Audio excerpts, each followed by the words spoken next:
समृद्धपुर राज्य की समृद्धि और वीरता के चर्चे दूर दूर तक थे। ये राज्य न केवल अपनी सैन्य ताकत के लिए बल्कि अपनी सांस्कृतिक और आर्थिक समृद्धि के लिए भी प्रसिद्ध था।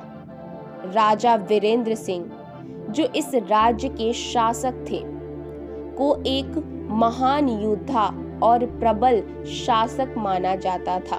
उनका नाम युद्ध भूमि पर दहशत का कारण था। वे असाधारण रूप से साहसी थे और उनकी सेना की ताकत अजेय मानी जाती थी। लेकिन इस पराक्रम के साथ उनका अहंकार भी था, जो उन्हें एक असल शासक बनने से रोक रहा था। राजा वीरेंद्र सिंह का ये घमंड राज्य के भीतर किसी और के लिए नहीं बल्कि उनकी पत्नी रानी चंद्रावती के लिए ही सबसे बड़ी चुनौती बन गया था। रानी चंद्रावती न केवल एक उत्कृष्ट सुंदरता की धनी थी बल्कि उसमें गहरी बुद्धिमत्ता और समझदारी भी थी। राज्य की शासन व्यवस्था को लेकर वो हमेशा चिंतित रहती थी, क्योंकि उसे ये डर था कि राजा के अहंकार के कारण एक दिन राज्य का पतन हो सकता है। वो जानती थी कि राजा वीरेंद्र सिंह को सही रास्ते पर लाने के लिए कोई ना कोई ठोस कदम उठाना पड़ेगा। राजमहल के एक शाही दरबार में एक दिन राजा वीरेंद्र सिंह ने गर्व से घोषणा की, मेरा निशाना इतना अचूक है कि मैं रानी की नथ में से तीर निकाल सकता हूं बिना उसे छुए। ये घोषणा केवल एक कौशल प्रदर्शन की बात नहीं थी बल्कि एक बहुत बड़ी चुनौती थी। राजा के इन शब्दों ने न केवल दरबार में बैठे सभी लोगों को चौंका दिया बल्कि रानी के आत्मसम्मान की परीक्षा भी ले ली थी। रानी ने चेहरे पर किसी तरह का भय नहीं दिखाया, लेकिन उसकी आंखों में एक गहरी चिंता साफ झलक रही थी। वो जानती थी कि ये घमंड यदि बढ़ता गया तो ये राज्य के लिए घातक साबित हो सकता है। राजमहल में ये खबर फैल चुकी थी कि राजा वीरेंद्र सिंह के निशाने की शक्ति किसी के लिए चुनौती नहीं बन सकती। लेकिन दूर पहाड़ों में स्थित विदुर सेन नामक एक पूर्व सेनापति इस समाचार को सुन रहा था। विदुर सेन कभी समृद्धपुर का सेनापति था, लेकिन राजा के साथ हुए मतभेद के कारण उसने राज्य को छोड़ दिया था और विद्रोह कर दिया था। वो वर्षों से ये अवसर ढूंढ रहा था जब राजा के अहंकार का फायदा उठाया जा सके। विदुर सेन ने अपने साथियों से कहा, राजा वीरेंद्र सिंह अब पूरी तरह से अपने घमंड में डूब चुका है। यही समय है जब हमें उन्हें उनकी ही चाल में फंसाएंगे। विदुर सेन ने अपनी योजना तैयार की, जिसमें उसने राजा के अहंकार को उसकी ही कमजोरी के रूप में इस्तेमाल करने की सोची। उसकी योजना ये थी कि वो राजा के सामने एक युद्ध की चुनौती पेश करेगा, जिससे राजा को ये एहसास होगा कि उसकी शक्ति और घमंड सब कुछ नहीं होते। विदुर सेन ने अपनी विशाल सेना को तैयार किया और समृद्धपुर राज्य की ओर कूच किया। इस बीच राजमहल में राजा के पास राजगुरु रुद्रनाथ पहुंचे। उन्होंने राजा को चेतावनी दी, महाराज, आपका घमंड आपको एक ऐसे रास्ते पर ले जा रहा है जहां से लौटना मुश्किल होगा। कृपया ध्यान दें कि आपके विरोधी आपकी कमजोरी का फायदा उठा सकते हैं। लेकिन राजा वीरेंद्र सिंह ने उनकी सलाह को हल्के में ले लिया और कहा, मेरे निशाने और बल में कोई कमी नहीं है, कोई भी मुझे हरा नहीं सकता। राजगुरु की चिंता सही थी, लेकिन राजा को अपनी शक्ति और बल पर इतना विश्वास था कि वो किसी की बात सुनने को तैयार नहीं था। अगले दिन जैसे ही राजा ने अपने निशाने की परीक्षा देने की तैयारी की, एक दूत राजमहल में घुसा और चिल्लाया, महाराज, विदुरसेन अपनी विशाल सेना के साथ हमारी ओर बढ़ रहा है। ये खबर राजा के लिए एक झटका थी। वो तुरंत सेनापति वरुण देव को आदेश दिया कि वो सेना को युद्ध के लिए तैयार करे। रानी चंद्रावती ने राजा से कहा, महाराज, यह समय युद्ध का नहीं है, हमें पहले योजना बनानी चाहिए। लेकिन राजा ने उसकी बात अनसुनी कर दी और अपनी सेना लेकर युद्ध भूमि की ओर चल पड़ा। युद्ध भूमि पर विदुरसेन पहले से ही तैयार था। उसकी सेना ने युद्ध के लिए पूरी तरह से तैयारियां कर रखी थी।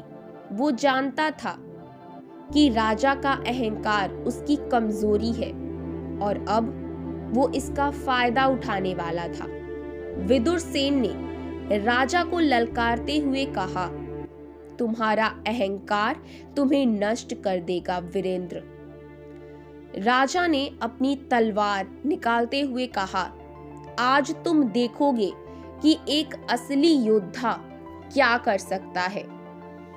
दोनों सेनाओं के बीच भयंकर युद्ध छिड़ गया। राजा वीरेंद्र सिंह ने अपनी सेना के साथ युद्ध में कई वीरता दिखाई, लेकिन धीरे धीरे ये स्पष्ट होने लगा कि राजा की सेना कमजोर पड़ रही थी। विदुरसेन की रणनीति ने राजा की सेनाओं को कमजोर कर दिया था और राजा का घमंड उसे युद्ध की वास्तविकता से दूर कर रहा था।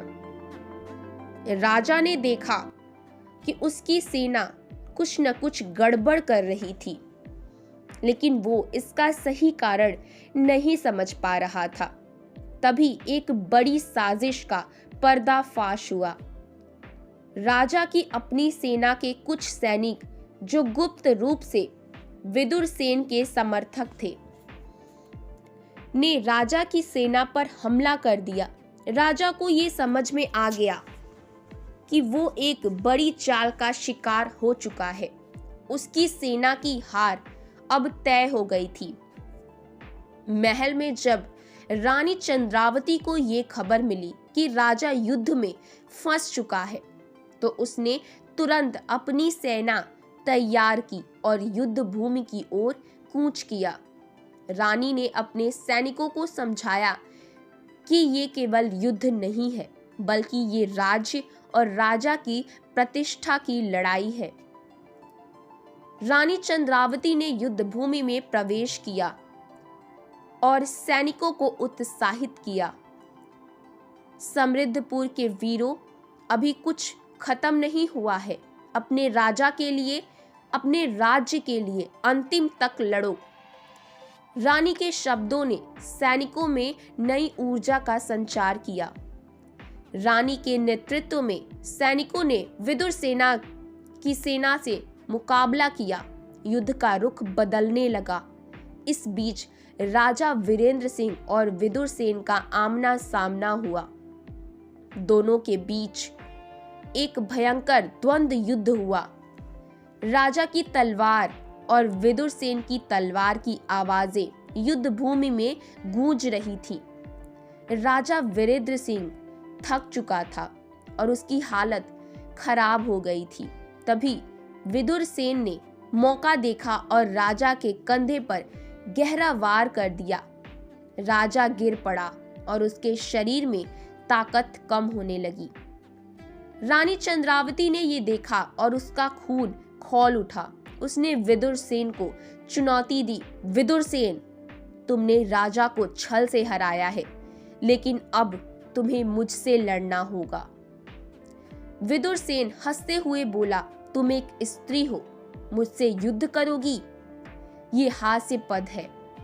लेकिन रानी ने अपनी तलवार से विदुर सेन की ढाल को चकनाचूर कर दिया।